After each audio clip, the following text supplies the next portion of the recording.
Olá, queridos, sejam todos bem-vindos a mais uma aula da UCA que tem como título Tipos de Ocupação na Amazônia usando a matemática para pensar o futuro.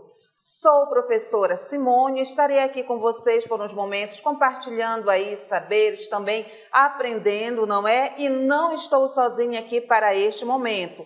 Conosco aqui temos o professor Paulo. Olá, professor, seja bem-vindo. Olá, professora. É uma satisfação imensa também, alunos, estar aqui para compartilhar também conhecimento com vocês. Aqui quem vos fala é o professor Antônio Paulo e vamos então aqui ao que vamos estudar na nossa aula. Vejamos. Aula de número 4, objeto de conhecimento. Medida de tendência central, média, moda e mediana. Medida de dispersão, amplitude, desvio padrão e coeficiente de variância. Detalhamento. Contribuições das atividades de trabalho para a Amazônia, seus impactos socioambientais para as distintas populações que habitam o território amazônico e as oportunidades e desafios que geram na região. Muito bem, alunos, sabemos o que vamos estudar, então, professora Simone, agora é hora da nossa aula. Vamos lá, então, vamos ao início da aula.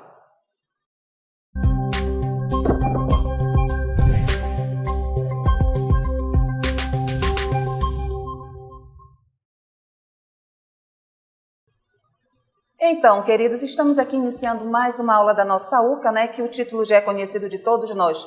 Tipos de ocupação na Amazônia, usando a matemática para pensar o futuro, e é justamente para isso que nós queremos chamar a atenção agora, não é, professor Paulo? Com certeza. Ao longo aí nós temos analisado dados da Amazônia Legal em comparação ao Brasil, nós temos interpretado, feito a leitura de gráficos também, e nós temos visto que a matemática é uma ferramenta poderosíssima, não é? E que nós temos que aí nos apossar, não é, professor, para estar conhecendo todas essas informações e promover a mudança aí na Amazônia Legal, no que depender de nós. Não é, professor? Com certeza. Então, pessoal, olha só, falando de ocupação, tipo de ocupação na Amazônia, olha só, pessoal, a Amazônia, pessoal, com sua vasta biodiversidade e recursos naturais incomparáveis, que nós já conhecemos, enfrenta um cenário de ocupação profissional diversificadas, que impactam profundamente seu meio ambiente e suas comunidades. Em um contexto de desenvolvimento e preservação sustentável, a matemática, pessoal, ela surge como uma ferramenta essencial para modelar, prever e otimizar as atividades econômicas e a ocupação. Ocupação, lembra, no termo de trabalho, né? E modelar os tipos de trabalho na Amazônia. Tudo bem? E aí, pessoal, quando a gente fala aí, né, de tipo de trabalho, né, professora Simone, nos relembra aqui algumas características que nós já vimos um pouco aqui ao longo da nossa aula. Então, olha só. Exatamente. Né, professora? Veja só aí. Né? Então, agora nós vamos ter aí uma ocupação relacionada à agricultura familiar. É uma modalidade de produção agrícola caracterizada por ser realizada em pequenas propriedades rurais, onde a maior parte da mão de obra, professor Paulo, e a gestão do estabelecimento são feitas ali pela própria família. Com certeza, não é isso? Né? E às vezes, não é, professor? Essa atividade é até para subsistência. Sim, ela é uma atividade muito conhecida aqui na nossa região, muito praticada na nossa região, né? Mas olha só, pessoal, além da agricultura familiar, né, tem também outras ocupações que é também praticada aqui na nossa região. Olha só, nós temos aqui também o exemplo de uma pessoa exercendo a ocupação de pescador. Acompanhem na tela, né? Temos ali um pescador ali. Então, pessoal, nessa profissão, nessa ocupação de pescador, é importante frisar o seguinte, pessoal, que nessa atividade, pessoal, nós devemos atuar respeitando sempre o meio ambiente e os recursos pesqueiros, tá legal? Para que assim possamos garantir a sobrevivência das espécies e a subsistência das pessoas que dependem da pesca. Então, precisamos levar sempre em consideração esses princípios aí, tá legal? E ainda temos aí outras ocupações também, não é isso, professora? Exatamente, avançando aí, como você acompanha na tela, né? Uma outra atividade que vale muito a pena lembrar aí é que muitas ocupações estão relacionadas à agropecuária, não é? É necessário conciliar o desenvolvimento econômico com a proteção ambiental. É algo que a gente tem falado muito aqui, não é, professor? A proteção ambiental, quem cuida sempre vai ter. Não e os pode, direitos... né, professor? Não podemos pensar na Amazônia sem proteger, sem pensar na proteção ambiental. Isso é algo fundamental. Exatamente, é uma riqueza. É uma riqueza. Não é? Então, e os direitos das comunidades aqui locais? O futuro da Amazônia depende da adoção de práticas sustentáveis, aquilo que a gente vem falando sempre, não é? Se você cuida, você sempre vai ter, fazer ali, não é? Todas as atividades de modo racional, não é? E de políticas públicas também que promovam um desenvolvimento equilibrado e justo, não é, professor? É, com certeza, né? E aí, pessoal, olha só, tem também, vou falar para mostrar aqui para vocês outra situação. Existe, pessoal, outra ocupação que está relacionada à exploração de madeira. Professor, a exploração de madeira ainda é forte na Amazônia? Sim, pessoal, ainda é muito forte esse tipo de trabalho na Amazônia. No entanto, olha o que eu vou falar para você, ó. No entanto, é importante ressaltar que essa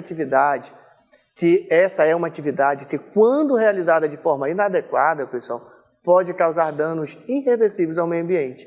Por isso, eu vou dizer para você o seguinte, ó, que pode exercer essa ocupação na Amazônia? Pode, mas é fundamental buscar um equilíbrio entre a exploração econômica e a conservação da floresta, promovendo um desenvolvimento sustentável para a região.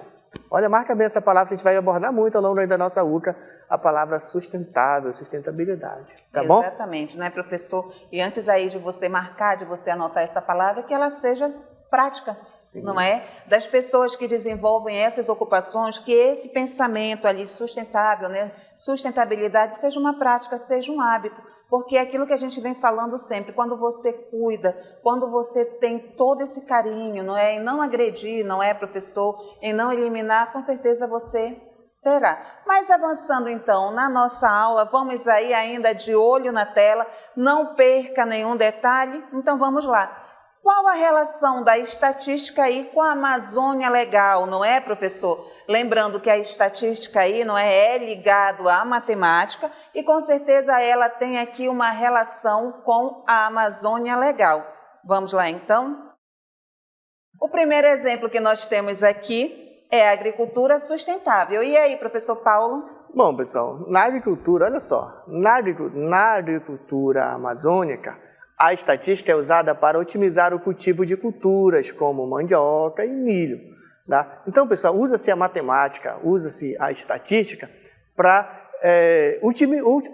otimizar o cultivo de certas culturas. Faz levantamento de dados, né, e tantas outras situações aí. Não é isso, professora Simone? Exatamente, mas é fundamental também perceber, não é, professor Paulo, que através da análise de dados históricos sobre clima e produtividade, os agricultores podem prever a melhor época para plantar e colher.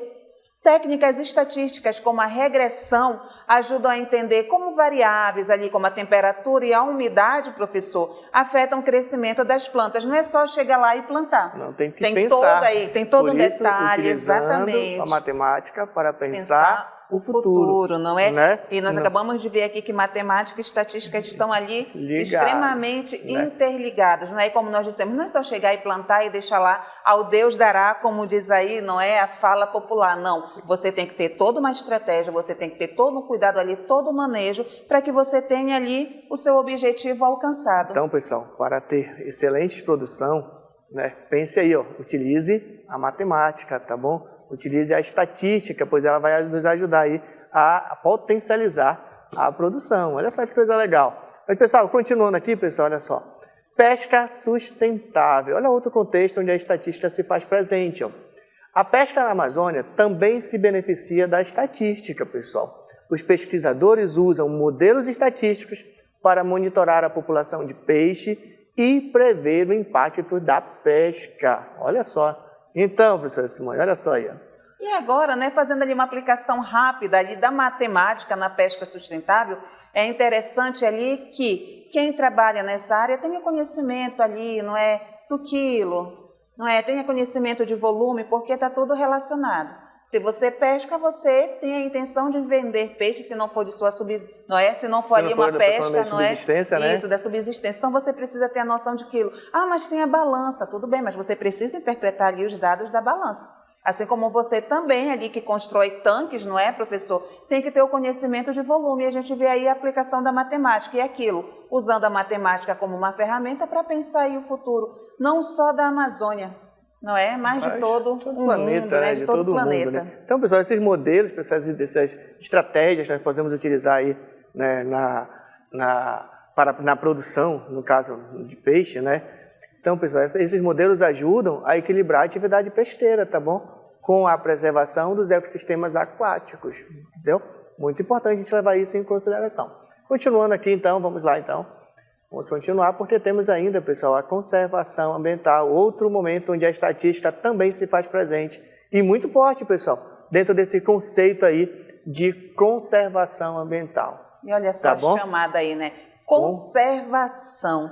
Então, e olha só, os dados estatísticos sobre a biodiversidade ajudam a planejar estratégias de preservação para proteger espécies ameaçadas. Olha a tamanha importância de nós utilizarmos a matemática para pensar o futuro, e em especial aqui, né, o futuro da Amazônia. Em especial a Amazônia Legal, que é o nosso objeto nosso objeto de estudo aqui. E sabe o que é engraçado, professor Paulo? Que quando se fala de conservação ambiental, não é, professor, como o senhor falou aí, a estatística ela é crucial para quê? Para monitorar aí o desmatamento e a biodiversidade. Porque a gente vê, não é, pessoas aí tão afoitas querendo pesquisar, querendo aí desmatar e não prestam atenção em algumas variáveis que são super importantes, não é, professor? E ligada à conservação ambiental, nós vemos que a área é diretamente ligado, né? Um conceito, ali algo matemático e que é ali totalmente ligado, porque se você desmata, você tem que desmatar dentro da área permitida, não é isso, professor? Dentro da área legal, não é? Para que nós não soframos aí no futuro próximo as consequências aí de algo feito de qualquer maneira. E sabe também, professor, a análise de dados de satélites e drones permitem identificar áreas de desmatamento e avaliar a eficácia das políticas de proteção também, professor. Então, olha só a importância aí da matemática, da estatística, né, da coleta de dados estatísticos para poder, né, traçar estratégias, né, que possam aí, né, melhorar, né, contribuir para a preservação, né, que é o nosso principal foco na Amazônia. Não podemos pensar em Amazônia, né, sem pensarmos em preservá-la. Precisamos explorar? Sim. Precisamos viver na Amazônia? Sim. Mas precisamos viver sempre tendo essa visão de proteger a Amazônia para gerações vindouras. Porque a nossa geração um dia vai passar e as gerações que virão também precisarão, né, da Amazônia em pé. Tudo tem que ser feito de modo consciente, não é, professor? Tudo de modo consciente. Mas estamos vendo aí a aplicação da estatística aqui, não é? Em ocupações desenvolvidas na Amazônia, como ela ajuda. E agora nós vamos conhecer aí um pouco mais ali da estatística, um pouco mais específico, não é, professor? Então, vamos trazer, né? Vamos trazer agora, né, professora? Trazer aqui para mais próximo do universo da matemática, né? Porque no nosso detalhe, no nosso objeto, né, está incluído aí medidas de tendência central, e aí nós vamos ver agora, então. Mas é engraçado, né, professor, que talvez eles pensam assim, poxa, estava fácil, agora vai complicar porque vai vir matemática, vai... Não, preste atenção, nós vamos ver a aplicação aí, não é, da estatística, de alguns cálculos, nós vamos analisar e ver como ela contribui, na verdade, aí, não é, professor? Aí para uma boa, como é que a gente pode dizer, não é... uma boa convivência. Sim, vocês vão perceber o quanto a matemática se faz presente, né, no nosso dia a dia, quanto a matemática está presente em como nós vivemos aqui vivemos aqui na Amazônia. Tá legal? Exatamente, que ela é uma ferramenta no nosso dia a dia e não a bruxa que deixa aí, não é, uma galera reprovada, não é isso não, ok? Então vamos lá conhecer a matemática como ferramenta. Iniciando aí, então, medidas de tendência central, e agora você tem aí, não é, o papel principal. que é o seguinte: você é um analista de dados responsável por avaliar a produção de babaçu em várias propriedades na Amazônia Legal. O objetivo é entender a variabilidade na produção para ajudar a otimizar as práticas agrícolas e prever a oferta dele aí no mercado, tudo bem? Então, para que você entenda os conceitos necessários aqui, a gente vai explorar algo bem comum, que vai ser a produção de babaçu, que para uns pode ser algo novo, mas que para outros ali já é algo do dia a dia, já é rotina. É algo muito comum na nossa região amazônica, não é? Tá, pois pessoal? É. Muito comum. É uma prática muito comum na região amazônica. Bom, pessoal, mas só para lembrar um pouquinho, ó, medida de tendência central, pessoal, nada mais é do que um número que representa um número que representa um conjunto de dados, tá bom? E a gente vai ver aqui um pouco de média, medida central, média, moda e mediana, tá bom? Então, vamos lá só. avançar. Vamos avançar aqui. De olho na tela para você não perder nenhum detalhe. E agora nós temos aí, continuação da aula, uma informação super importante para você. Atenção máxima, vamos lá. A produção de derivados do coco babaçu é uma atividade econômica vital em várias regiões do Brasil, especialmente na Amazônia e no Cerrado. Esta atividade não só gera renda para as comunidades locais, mas também desempenha um papel crucial na preservação das tradições culturais e na sustentabilidade ambiental. Suponha que 5 comunidades, A, B, C, D e E, em uma região produtora de coco babaçu, geraram os seguintes números de empregos na produção de derivados do coco babaçu ao longo de um ano. Comunidade A, 120 empregos. Comunidade B, 150 empregos. Comunidade C, 100 empregos. Comunidade D, 130 empregos. Comunidade E, 150 empregos. A produção de coco babaçu sustenta muitas famílias, proporcionando uma fonte de renda estável e ajudando a manter as tradições culturais vivas. Muito bem, meus queridos alunos, aqui nós apresentamos para vocês uma situação contextualizada, tá bom? Para que nós possamos aqui aplicar o nosso conhecimento matemático e buscar aqui soluções para possíveis respostas. Tá legal? Então, vamos lá então, porque agora, com base nesse contexto que vocês viram da produção de coco babaçu, e aí o número, né, de pessoas empregadas em cada comunidade, nós vamos agora abordar aqui os conceitos de média, moda e mediana. Vem aqui com a gente. Exatamente. Agora nós vamos começar conhecendo ali a média, não é, professor Paulo? Vimos aí 5 comunidades envolvidas. A comunidade A, como você vê aí, 120 empregos promovidos. A comunidade B, 150 empregos. A comunidade C, 100 empregos. A comunidade D, 130 empregos. E a comunidade E, 150 empregos. E o que é que a gente observa aí? As quantidades de empregos, né, gerados são diferentes entre si. Mas o que a média nos auxilia, professor? Então, né, olha só, pessoal, nós precisamos, com base nesses dados, nós conseguimos então obter uma informação da média de emprego referente a essas 5 comunidades, comunidade A, B, C, D e E. E aí, pessoal, olha só, para calcular a média, pessoal, basta somarmos todos os números de emprego, todos os dados, né, da comunidade A, B, C e D, como nós temos aqui, ó, e dividir pela quantidade de dados. Quantos dados nós temos? 1, 2, 3, 4, 5. Então, vamos dividir por 5. Fazendo a soma, 120 mais 150 mais 100 mais 130 mais 150, pessoal, nós obtemos então aqui 650 dividido por 5.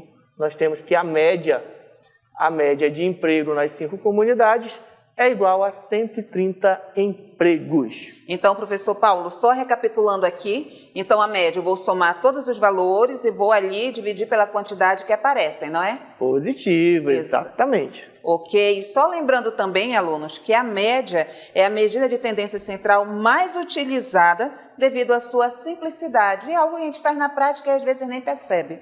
Muito bem, pessoal, mas falando de medida central, medida de tendência central, temos ainda a mediana, tá legal? E a mediana, pessoal, é muito tranquilo para identificar. Olha só, nós temos aqui os dados da comunidade A, B, C, D e E, Tá legal? E para identificar a mediana, você vai organizar os dados de maneira crescente ou decrescente, tá bom? Nós escolhemos fazer de maneira crescente, ó. Ficamos então com 100, 120, 130, 150 e 150. Organizamos. No nosso caso, como a nossa quantidade de dados é ímpar, é 5, né? 5, nós temos 5 dados na questão, então a mediana, pessoal, é o valor do meio. Do meio, professor? Como assim? Olha só, pessoal. Se eu tirar esses dois de um lado, 2 aqui e 2 aqui, ó, sobrou o termo do meio, que é o 130. Então, nesse caso, a mediana é o valor do meio, ou seja, 130 empregos. Então, professor, só aqui para ficar mais, né, fixado aí, o 130 ele vai ser a mediana porque a esquerda dele vai ter a mesma quantidade ali de números que tem a sua direita, é isso? Positivo, exatamente isso. Isso aí é uma dica boa aí para vocês aí, pessoal, identificar a mediana de um conjunto de dados, tá bom? Vamos continuar porque ainda de medida dessa tendência central temos a moda. E a moda é muito tranquilo, né? Ixi, vamos dizer que é a mais fácil, não é? A moda, professor, vai ser aquele valor ali que vai ocorrer com maior frequência em uma série de dados. E quais são os dados aí? A quantidade de empregos. E a gente vai perceber aí que tem um valor que se repete. É ele que vai ter ali, não é, uma quantidade maior de aparecimentos, vamos dizer assim, que é quem? 150. Olha, é o dado que aparece 2 vezes, é a moda. Se poderíamos dizer, professora, e meus queridos alunos, que está na moda entre essas comunidades, ter 150 empregos em comunidade. Olha só, é isso, pessoal. Portanto, a moda é o número de empregos, 150, que é a quantidade de empregos que mais se repete. Tudo bem? Vamos continuar, pessoal, porque agora a gente vai falar ainda para você, vamos lembrar, com base no contexto da produção de babaçu, vale lembrar isso, tá bom? Dos empregos produzidos lá pelas comunidades. Vamos agora abordar outro tema, não é isso, professora? Exatamente. Medidas de dispersão também super importante, assim como medidas de tendência central, mas agora nós vamos aí, não é, estudar medidas de dispersão analisando, fazendo a leitura de um gráfico aí de colunas. E o que é que nós temos representados aí? Quantidade de empregos versus comunidade, não é, professor? Exatamente, só lembrando exatamente o gráfico da situação, exatamente ali que nós vimos, né, usando os dados para entender média, moda, mediana. E nós tínhamos quantas comunidades aqui? 5. A, B, C, D, E. E nós vemos aí a quantidade de empregos, não é, professor? Então, pessoal, a medida de dispersão as medidas de dispersão são estatísticas que quantificam a extensão da variabilidade ou espalhamento dos dados em um conjunto. Essa é a definição, tudo bem? Vamos avançar aqui, então vamos fazer aqui alguns exemplos para ficar bem clara essa ideia da definição aí. Vem aqui com a gente. Então, já que nós vimos o que é, agora a gente vai ver como se usa, não é isso, professor? Então, iniciando ali pela amplitude. Essa é a mais fácil, pessoal, é muito tranquilo para você aprender e identificar qual é a amplitude em um conjunto de dados, tudo bem? Porque, pessoal, a amplitude, olha na cartela que nós trouxemos aqui para vocês. Ó. A amplitude nada mais é do que o valor máximo menos o valor mínimo. No nosso caso aqui, ó, o valor máximo está representado aqui e o mínimo está representado aqui. Então, o valor máximo é 150, só até colocar aqui só para a gente lembrar, e o valor mínimo é 100. E aí, fazendo a subtração, nós temos então que a amplitude desse conjunto de dados é, na verdade, 150 menos 100, que é igual a 50. Então, aí só para fixar melhor, não é, professor? A amplitude é a diferença entre o maior e o menor valor de um conjunto de dados, que aqui no caso, os dados é a quantidade de emprego, e é a medida mais simples, mas também é a menos precisa. Então, porque tem outras medidas, pessoal, de dispersão, a gente vai mostrar para você aqui, ó. O desvio médio absoluto. Como que a gente calcula o valor de desvio médio absoluto? Pessoal, olha a dica que está aqui para você, ó. Para determinarmos o valor, o desvio médio absoluto, primeiro nós temos que saber o valor da média. Mas nós já fizemos esse cálculo do valor da média no iniciozinho da nossa aula, lá em cima. Nós já sabemos que a média é 130 empregos. Tudo bem? E aí, pessoal, para nós calcularmos aí o desvio médio absoluto, nós vamos então precisar calcular os desvios absolutos em relação à média. E olha como a gente faz isso, muito tranquilão. Ó. Vamos fazer o seguinte, ó, pega os dados fornecidos pela comunidade A em módulo, lembrando, ó, em módulo, e subtrai da média. 120 menos 130 em módulo, a resposta é 10. 150 menos 130, a resposta é 20. Professor, módulo, não é só para entender melhor, a gente percebe aí na comunidade A que esse resultado seria o quê? Negativo, seria menos 10. Mas lembrando que nós estamos trabalhando aqui com quantidade de empregos, não é? E aí seria menos 10 empregos, nós estaríamos aí trabalhando, né, com desemprego e não seria coerente. Exatamente. Né? Então, nessa situação, nós usamos o módulo para trabalhar ali com o valor absoluto. Valor absoluto, lembrando que sempre em módulo o número será sempre positivo, tá bom? Por isso nós temos 10, depois 20, depois 30, 130 menos 130 é 0, e 150 menos 130 é igual a 20, tá legal? Só lembrando isso, aí, não é, professor, rapidinho aí, só para fixar melhor, o desvio médio absoluto, ó, aí, o absoluto, é uma medida estatística que quantifica a dispersão de um conjunto de dados em relação à sua média. Então, meus queridos alunos, olha o cálculo final para determinarmos, então, o desvio médio absoluto. Nós vamos somar vamos somar os desvios absolutos em relação à média de cada um, temos aqui, certo? E dividir pela quantidade de dados. No nosso caso, temos 80 dividido por 5, que é igual a 16 empregos. Tudo bem? Exatamente. Vamos então aí à próxima medida de dispersão, não é, professor? Sim, a próxima medida de dispersão. Variância. Variância, famosa variância. Primeiro calculamos o quadrado dos desvios em relação à média, tá legal? Então, fazemos o seguinte cálculo. Os 120 menos 130 é igual a 10. E aí o 10 ao quadrado é igual a 100, tá bom? É o que a gente fez aí, ó. Calculamos o quadrado dos desvios em relação à média.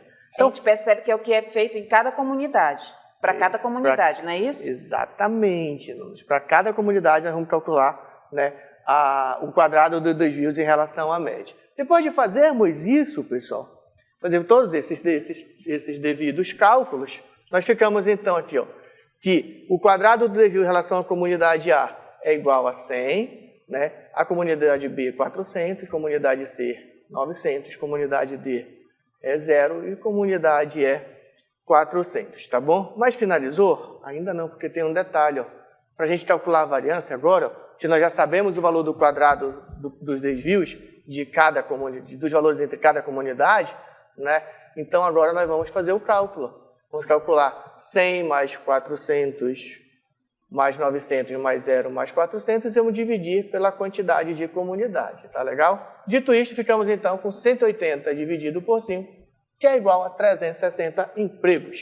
Ok, só fazendo uma observação aqui, que a variância é uma medida mais robusta que a amplitude, pois considera todos os valores do conjunto. E agora nós vamos conhecer o próximo. Sim, não é? Ainda falando de medidas de dispersão. Temos aqui, ó. Quem vem agora? Desvio padrão. Pessoal, desvio padrão bem tranquilo para determinar, pessoal, porque o desvio padrão, olha o que ele é. É o valor da raiz quadrada da variância. Exatamente. Então, temos aqui, ó, raiz quadrada de 360 é aproximadamente 18,97 empregos. Mas isso tem um significado, não é isso, professora Simone? Exatamente. Tudo bem? Aí nós vemos o próximo, que é o coeficiente de variação, professor. Também cálculo simples.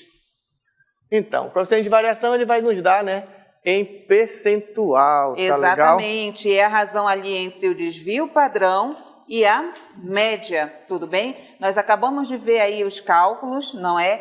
Que ali o desvio padrão foi de 18,97 e dividido aí pela média, não é isso, professor? É isso. Como falamos em desvio padrão, pessoal, olha só, o desvio padrão ele indica que em média, o número de emprego em cada comunidade se desvia em aproximadamente 18,97 empregos da média. Tá legal? E quando falamos aí, pessoal, do coeficiente de variação, o coeficiente de variação, que é esse valor aqui, 14,6%, ele indica que a dispersão relativa dos dados é aproximadamente 14,6%. Isso indica, né, que o desvio padrão é de aproximadamente 14,6% em média. Tá legal? Então, pessoal, assim nós estamos aqui, chegando aqui ao final da nossa unidade curricular de aprofundamento, nossa aula de número 4, não é isso, professora Simone? Exatamente, a aula deste dia, não é, professor? Mas, não é, nós esperamos que o nosso objetivo tenha sido alcançado, que é desenvolver em cada um de vocês aí um pensamento crítico nos dados que nós temos analisado e quais mudanças, vocês que são jovens aí, que estão iniciando a carreira, não é, professor, aí profissional, estão aí quase concluindo o estudo, quais mudanças vocês podem promover na Amazônia Legal, mas mudanças benéficas, ali sempre pautando onde? Na análise de dados que nós temos feito aqui, usando a matemática como ferramenta. Então, nós agradecemos aí a companhia de cada um de vocês e até o próximo encontro. Então, alunos, até o nosso próximo encontro.